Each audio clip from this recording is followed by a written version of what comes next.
voyageurs. Une mer d'huile, un ciel étoilé, prend un souffle.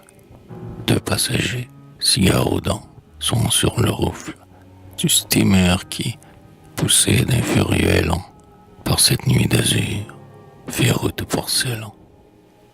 Il dessert en un mois l'Inde et les mers de Chine. C'est un hôtel flottant à la double machine, de lampes d'édition partout illuminées, où les deux globetrotters tout à l'heure ont dîné. Des laquais en frac noir leur changeant les assiettes. Mais ils sont mécontents du pâté de mauviettes, trop lourd, et du pommard qu'ils n'ont pas trouvé bon. Puis que de temps perdu pour faire du charbon aux escales. Quel long, quel ennuyeux voyage. Le paquebot, traçant un énorme sillage, se hâte et, sous l'effort, est fébrile et tremblant. Toujours les deux fumeurs se plaignent que c'est lent, dit l'un, sportman fameux et fusil redoutable, grosse bête vivant pour chasser son semblable. J'ai grand peur, après tant de retard et d'arrêt, de ne pas arriver le 15 à Bénarès, où je suis attendu pour une chasse aux tigres. Ouais, l'on croirait que c'est pour toujours qu'on émigre, répond l'autre, un marchand très riche. Si l'on va de ce train, s'il vous plaît, quand serai-je à Java? Où m'appelle, monsieur, une petite affaire qui ne peut pourtant pas souffrir qu'on la diffère. Mon cigare est éteint. Un peu de feu, merci. Et notez bien que dans 6 semaines d'ici, il me faut, pour rentrer, prendre l'express à Brinde. Ô Vasco de Gama qui découvre les Indes, je songe à toi. Combien de nuits, combien de jours fallut-il donc à tes navires lents et lourds pour suivre par 2 fois la route aventurière? Je te vois, amiral, sur ton château d'arrière, ayant doublé le cap des tourmentes, devant le mystère liquide et l'infini mouvant, où tu sens un danger de mort sous chaque laine, et qui, pourtant, héros, est moins grand que ton âme. Tu regardes l'abîme et tu n'as pas d'effroi. Le cap au nord, pour ton pays et pour ton roi, sonde en main, profitant des moindres vents propices, tu cherches à tâtons le chemin des épices. Droit au nord, mais entends la tempête hurler, conquérant cette mer que tu veux violer, oppose à ton effort sa colère de vierge. Tantôt le vaisseau plonge et tantôt il émerge, de le houle en fureur qui l'assaille le mort. Mais tu ne cèdes pas au nord, le cap au nord. L'orage se dissipe enfin, le calme est pire. Une orange qu'on a jetée hors du navire, sur le stang en miroir est là, 8 jours après. La voile emplie pesant pend le long des agrès. Tous crachent sur le pont de hideuse salive, tant le scorbut cruel leur ronge les gencives.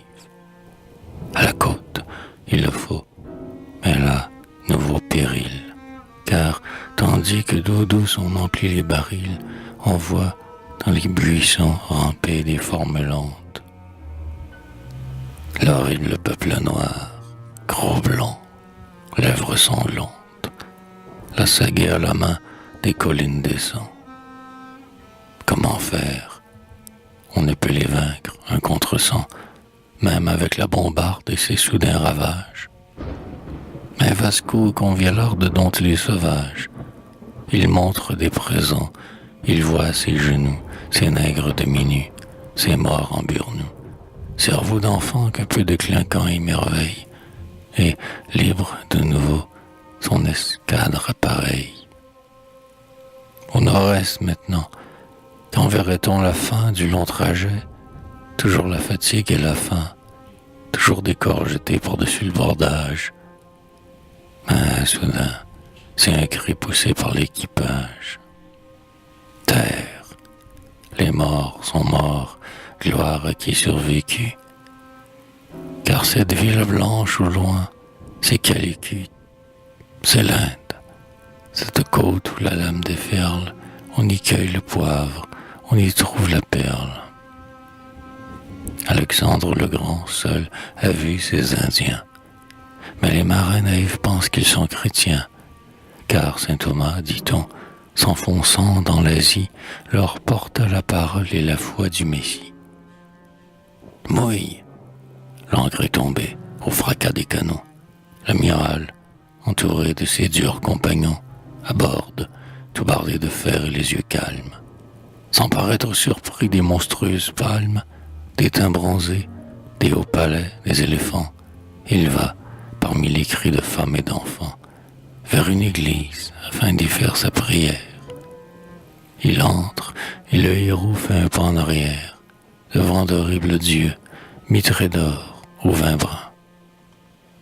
Après 1000 dangers, Vasco, tu reviendras. Ton navire, dont sont usés tous les cordages, les mâts rompus, les flancs rongés de coquillages, remontera le Tage et reverra les murs de Lisbonne et ses beaux jardins de citrons mûrs.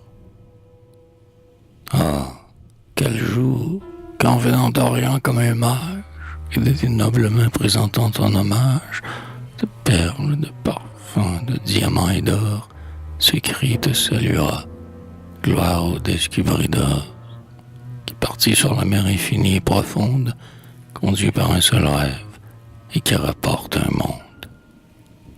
Temps fabuleux, pourquoi voyager maintenant? On peut errer dans l'un ou l'autre continent, et s'embarquer 20 fois sur la mer bleue ou grise. On ne rencontrera nulle part de surprise. Tout est 100 fois décrit, tout est archi connu, et partout nous attend l'ennuyeux déjà vu. Un enfant, dès qu'il peut feuilleter des estampes, a fait le tour du monde à la lueur des lampes. Homme, il le referait sans trouver rien de plus. Est-il un nom dans tous les atlas de reclus qui nous fasse rêver encore et nous étonne? Le touriste qui court l'univers monotone, et pour qui, bien des fois, la croix du Sud à lui, s'il voulait être franc, avouerait son ennui. Quand la cloche du bord sonne l'appareillage, il se souvient, navré, qu'à son dernier voyage, il songeait au retour, même avant qu'il partît. Depuis qu'on le connaît, le monde est si petit.